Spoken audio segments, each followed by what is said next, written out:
ఎక్కడ first audition, ఎక్కడ audition call ఎక్కడ వచ్చింది, ఎక్కడికి వెళ్ళారు? ఆడిషన్ కాల్ ఎక్కడ అంటే నేను వెతకడం స్టార్ట్ చేసిన, విసా టీవీలో చేసిన first audition. Okay, visa TV. Okay, Raj news. Raj news వాళ్ళది ఇప్పటికి ఉంది. ఓకే ఓకే, అదే ఎల్లో కలర్ లోగో కదా. ఎల్లో, చెప్పండి. జర్నలిస్ట్ కాలనీలో ఏమో ఉండే. అవును అవును. సో అక్కడ విసా టీవీలో ఫస్ట్ ఇంటర్వ్యూ ఇచ్చా, ఒక షో చేస్తుండే.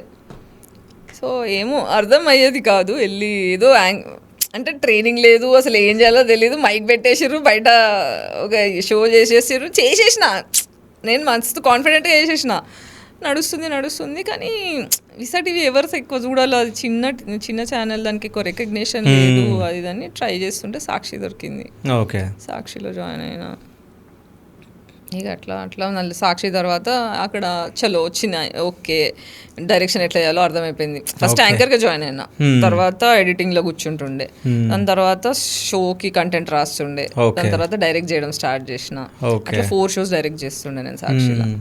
సో అర్థమైపోయింది ఏం చేయాలా, ఎట్లా చేయాలా, ఈ కాస్ట్యూమ్స్ ఏంది, మేకప్ ఏంది అన్నీ నేర్చుకున్నాక, సరే ఇంకా నాకు క్రియేటివిటీకి స్కోప్ కావాలి అని చెప్పి ఇంకా అక్కడ రిజైన్ చేసి షార్ట్ ఫిల్మ్స్, సినిమాలో ఆడిషన్స్ ఇవ్వడం స్టార్ట్ చేసిన. ఈ ఆడిషన్స్లో మొలెస్టేషన్ ఎక్కువైపోయింది, నాకు ఇవి ఎక్స్పీరియన్సెస్ వద్దు, నేను ఇక్కడ వచ్చింది క్రియేటివిటీ మీద, నా పొటెన్షియల్ మీద, టాలెంట్ మీద పోవాలి. సో అది ఎక్కడ రెస్పెక్ట్ దొరుకుతుంది, ఎట్లా పోవాలి, సేఫ్ ఏంటి, ఫ్రెండ్స్తో చేసుకోవడం.